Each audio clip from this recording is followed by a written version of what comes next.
everybody, to this month's edition of the Monthly Blend, a monthly video podcast brought to you by Next, powered by Shulman Rogers and the Big Idea Connectpreneur community. I'm Tien, Wong, co-founder and host of the Big Idea Connectpreneur community. We're a global network of over 25,000 investors, founders, and business leaders from around the world.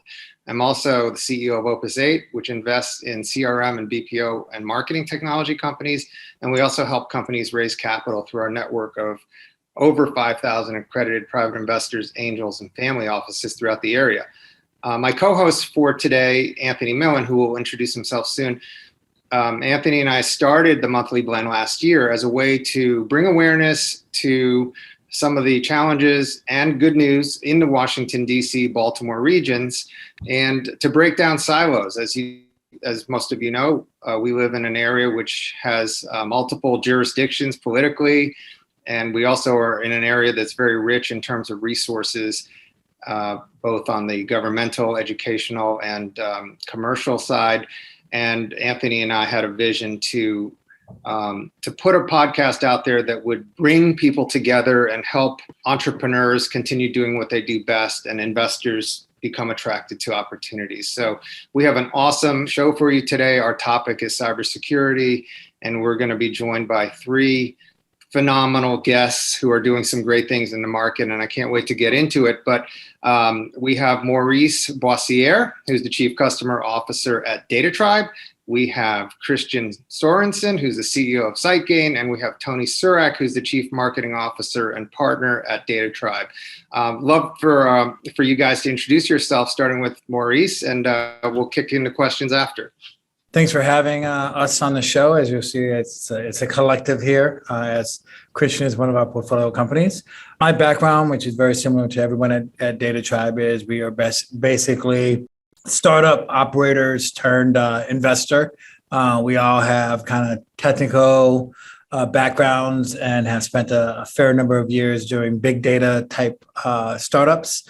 And so we have, various tenures here at DataTribe. I've been here about 2.5 years. Prior to that, I've done roughly 10 startups, mostly in the DC area, all but one venture-backed, and varying degrees of exit success within there.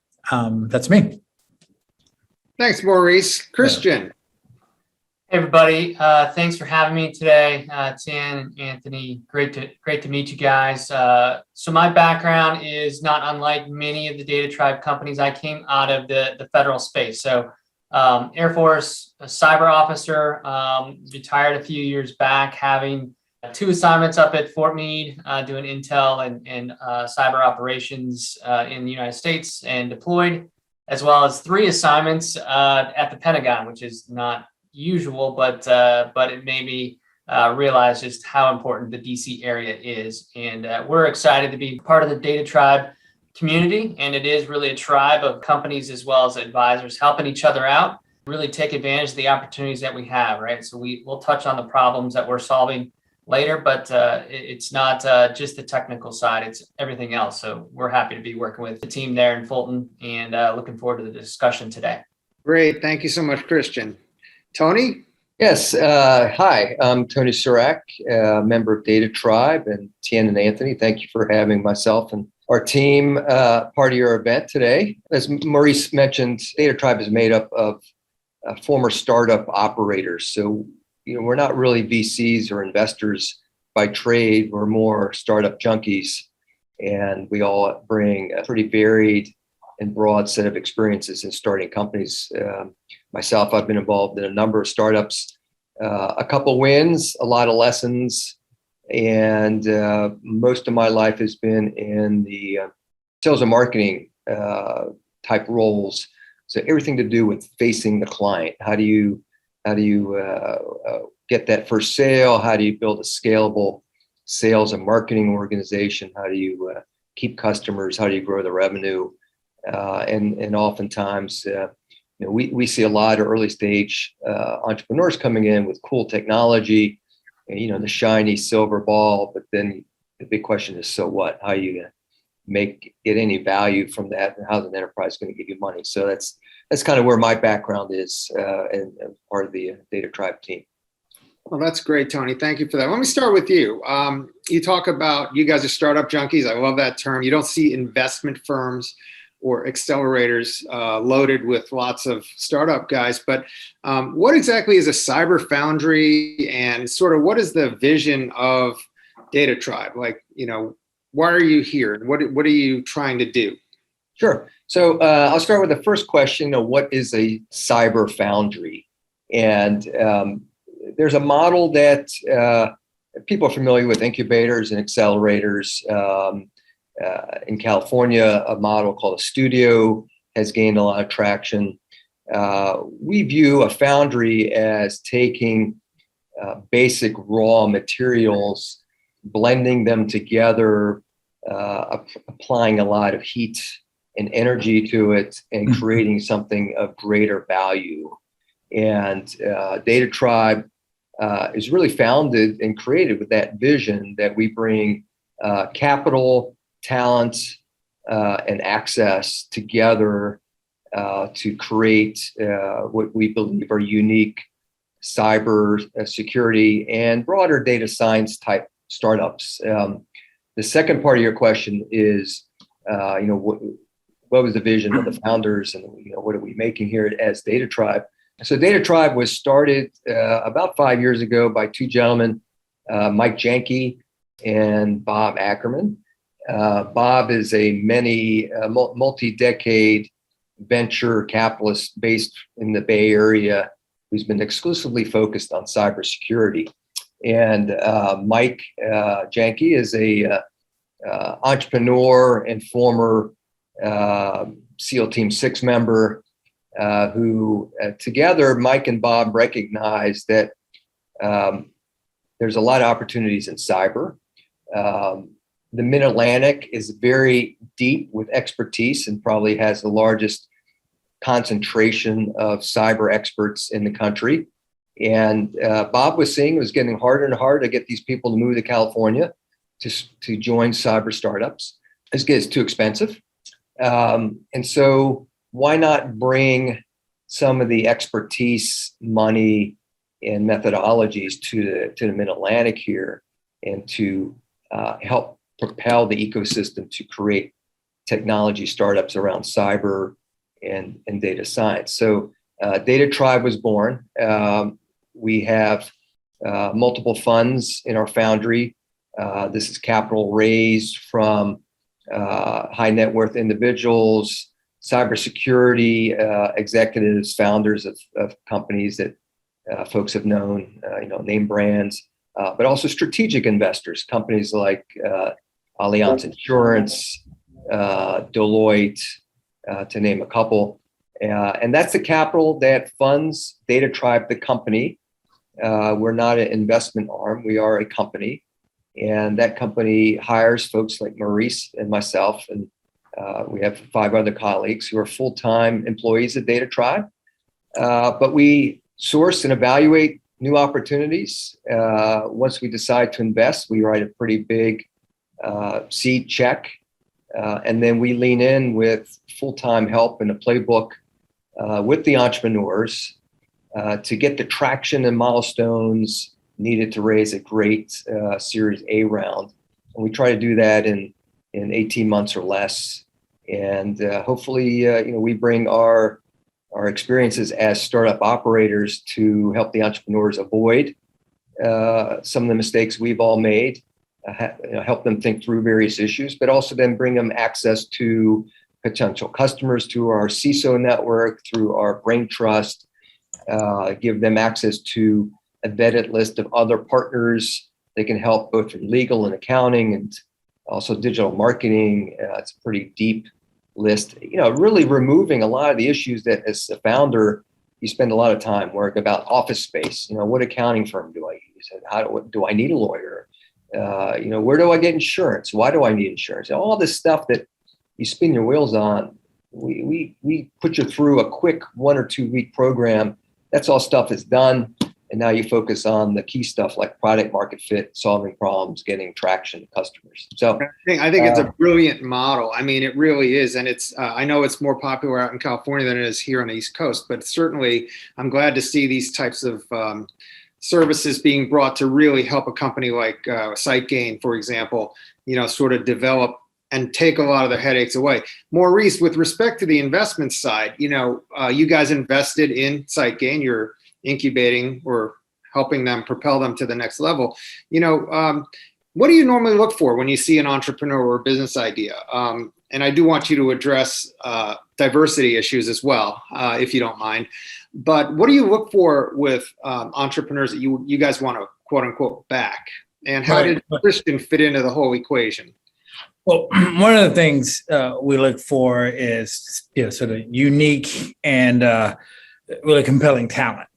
So at the early stages of a company, the idea, the vision is important, but execution, it's all about execution. And that execution comes from, great talent. What, as Tony said, this region is sort of steeped with talent across the board.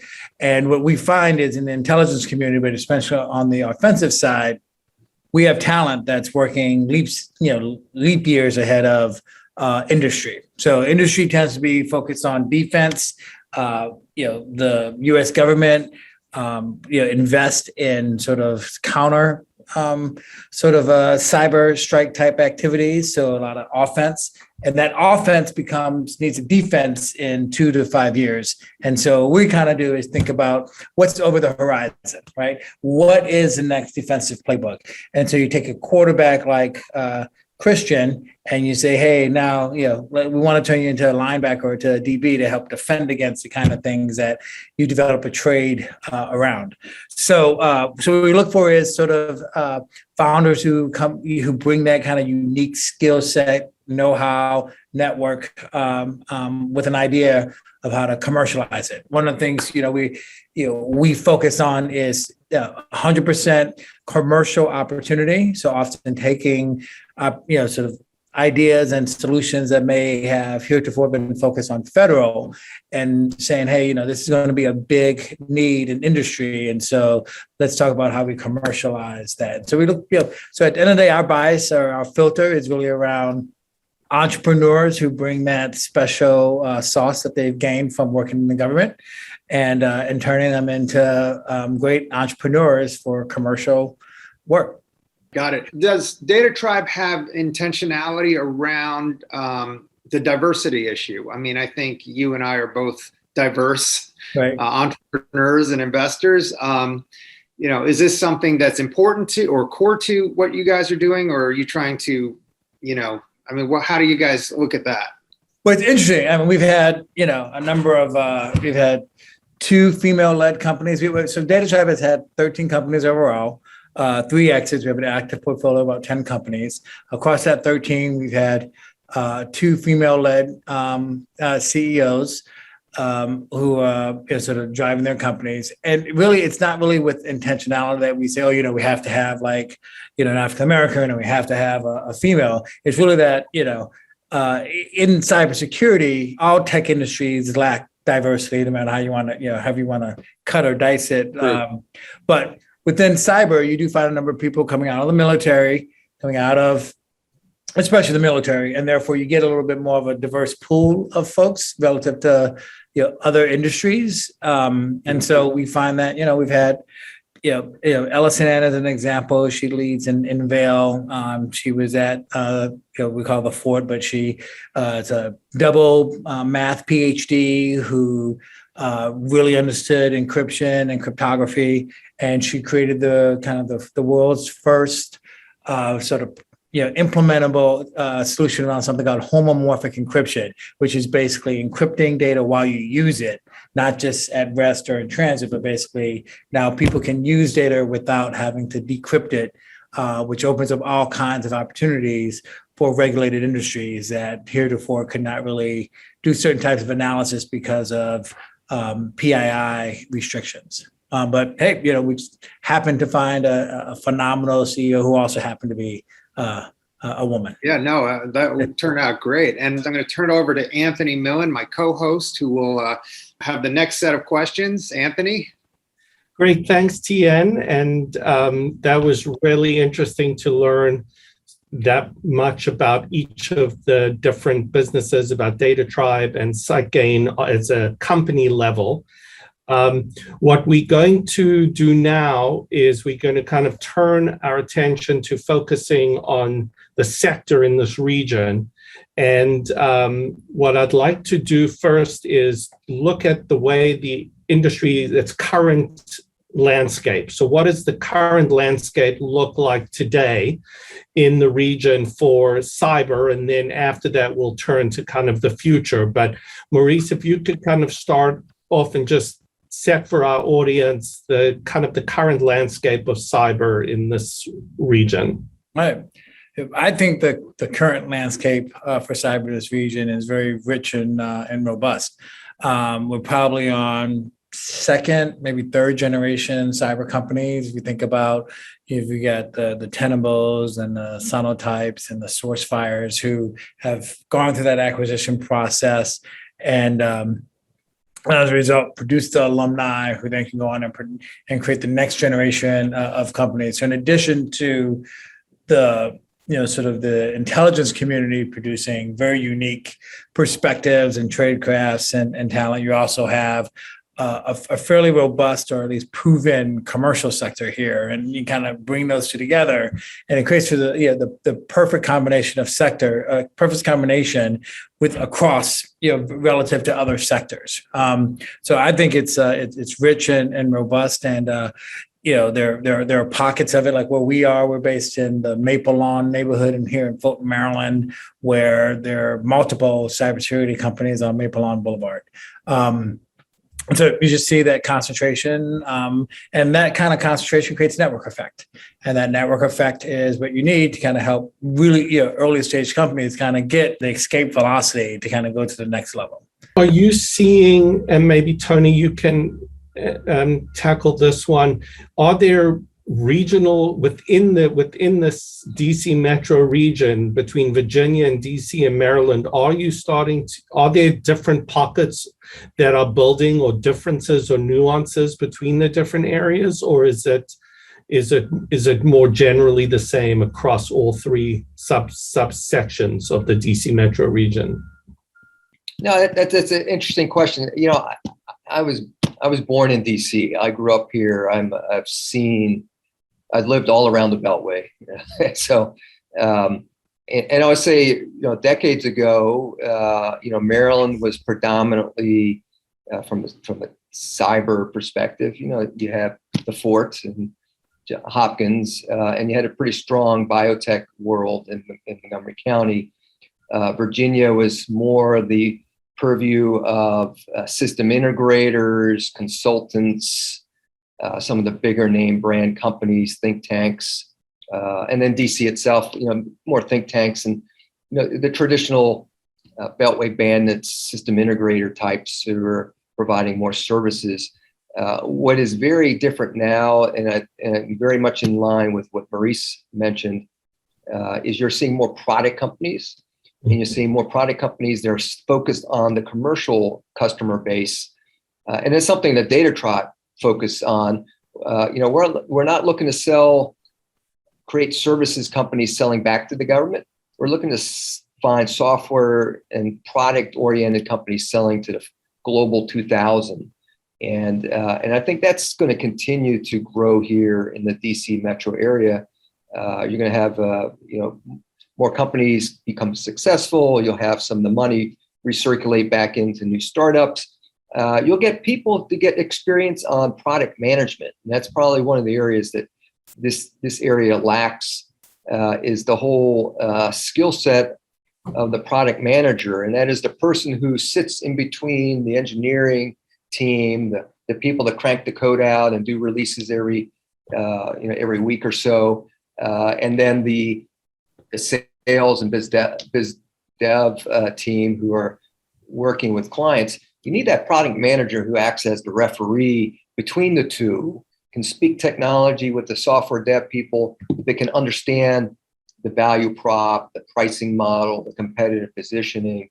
And as more product companies grow here in the DC metro area, you'll get more and more of these folks available to further, expand new companies. So I see that trend happening and continuing to grow. And today, really, we see startups that come from Maryland, DC proper, Northern Virginia. That doesn't really matter. I mean, DC over the last 5 years has seen an explosion of software tech companies based in DC itself.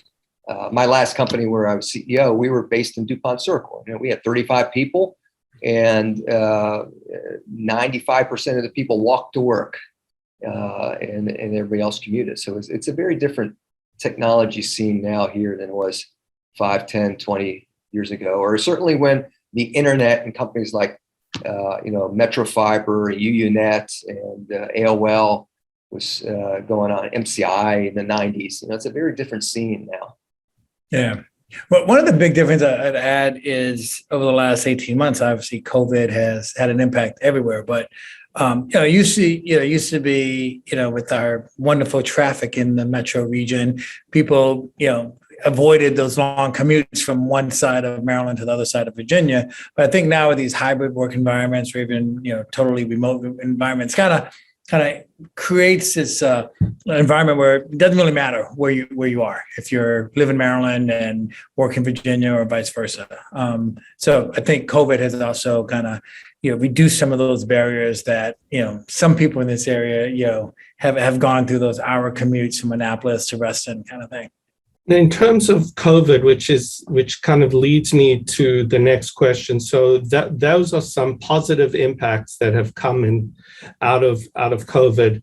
From the entrepreneur side, from the company side, two things, Christian, I'd like to follow up with you on. The first is, from your perspective, the impacts of COVID and what you've seen on the company side, and then also just playing next step on one of the things Tony brought up, which was product managers and that being kind of one of the challenges short in the area where it would be great if there was growth in that area.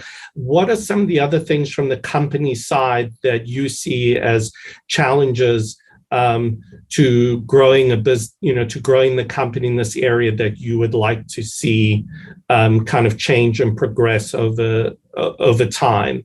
Yeah. So on the first for COVID, for us, it's been maybe a net positive, right? So there's pluses and minuses, but certainly we've been able to focus more on development, right, as opposed to sitting in airports. And with that, we can have more meetings with customers. Now, the analysis I don't have is whether more meetings actually leads to more business or not, but it's easier to meet with people. You don't have to sit in the car and all that kind of stuff and really focus at the task at hand. That also impacts hiring, right? So we can have people join the team from a multitude of different places and then collaborate virtually. And that's been a positive as well. But we still want to get people back together. And then I think to your second question, the thing that we've seen as kind of maybe the biggest challenge is just product management, as you guys talked about, was a big thing, and we got that right from the get-go to try to find the right leaders there and plug that in, and then really sales and marketing. That's the three that have to be working well, right? Sales comes first to kind of get that product market fit, and then marketing afterwards, because there's on the marketing side. There's a lot happening in terms of what's effective, where to spend money, how to get, this noisy marketplace, how to make that work. And frankly, is it even something that a company at our stage should worry about or not, right? Like those are the trade-offs that you have to have. And that comes from experience, and that comes from advice to make your way through that and build that out. So those would be the two that I would focus on is, sales, that not something we learn in the military, and then marketing, because it's really dynamic and changing every day. Thank you. For the last question that I'd like to, and this one I'd like each of you to address, is kind of forward looking. So what I'd like to understand from each of you is where you would like to see the industry and the industry in this particular region in the next 3 to 5 years, and some of the 1 or 2 important steps that you see we can take today or in the near future to drive us towards where your vision would like to see the industry going. And maybe Tony, we'll start with you. I think we're going to continue with the trend of new companies being born here. Cyber is one of those sectors that I don't think all the problems will be solved and then the world's investment moves over to the next big thing. Cyber is a problem that's here to stay, and the adversaries, be they criminal entities, nation states, or just kids out joyriding, they're going to be here for the foreseeable future. And the need to create techniques and offerings to protect businesses will continue. I think one of the things we're seeing more is awareness in the middle market and the SMB sectors for the need for cyber protection. I think you'll see more requirements and needs being recognized by those smaller companies for compliance solutions, both not only one and done annual events, but how do I do this so that I'm continuously meeting the compliance requirements that are being placed on me by regulators or the government or even my supply chain. One of the problems that companies have that, hey, I may be only a $20 million a year business here in Frederick, Maryland, but I do business with the Fortune 500, and they now have regulations coming down saying, well, your supply chain has to meet cyber hygiene, has to meet a baseline of compliance regulations. Well, what's a $20 million company going to do? They may not even have a dedicated cyber person. They have their IT team that deals with keeping their laptops working and mobile phones and emails up and running. Now you're adding this layer of complexity. So I see a lot of opportunity in the coming years for companies who address that pain point. And, a lot of them are being born here in the DC metro area because of skills that they got in the military, they got in the intel community, or even in the integrators, working with various government agencies. And the last point I'll make is historically investors view the government and people that worked in the government or served in the government, that's lagging technology. And that may be true in some areas, but I'll say cyber is really the leaders in the industry, and the commercial world is lagging the adoption of these solutions. And so they're looking to stuff that the government is driving and supporting. One of our companies that got acquired by Microsoft this year, Refirm Labs, they're around cybersecurity and protecting firmware in devices, IoT, printers, cameras, and the commercial world wasn't thinking about that. Well, the government was, because they saw how that can be exploited. And so, now Microsoft has taken, invested in heavily and bought Refirm to push that further into protecting and securing the cloud and all the IoT devices connected to the Microsoft cloud. So I think you're going to see more and more of that. It really demonstrates how important our region is in all of this. Maurice, where do you see or would like to see the industry a few years down the road? Well, I think to Tony's point, it's here to stay. I mean, I personally believe we're entering a new kind of phase of cybersecurity where we've kind of have this notion, but I think people are starting to appreciate that our lives are now digital. Our lives used to be compartmentalized a little bit around what's digital and what's not. But, the car you drive, the shows you watch, depending on what kind of device you watch on, almost everything you touch, even down to like how we consume food these days through, food, through the ordering apps and all that kind of stuff. Our lives are now digital. And all that does is just the attack surface for the adversaries just continues to explode. and in ways that, we can't even imagine. Like we have a known universe of what we think is happening, but then, more and more stuff is happening. And I think even as companies and consumers become more aware of it, because of the headlines, you had gas lines this summer because of Colonial Pipeline. People, it's becoming mainstream. You see commercials now. So I think, from my perspective, just kind of it's there and it's here to stay. Some of the other things that are big in it is not only our lives digital, but it's all about data. So protection of data is going to be really key. We see a lot of folks looking at different ways to protect data. Blockchain is often used as part of that sort of solution. So protection of data, and then the other one is you take digital, you take data. Well, now you have this new thing called AI and machine learning, and believe it or not, that introduces a whole nother kind of vector around people being able to manipulate or pollute the data that goes into the machine learning and manipulate the machine learning outcomes. So can you trick a car driving down the street that normally sees a stop sign into thinking something different about that stop sign?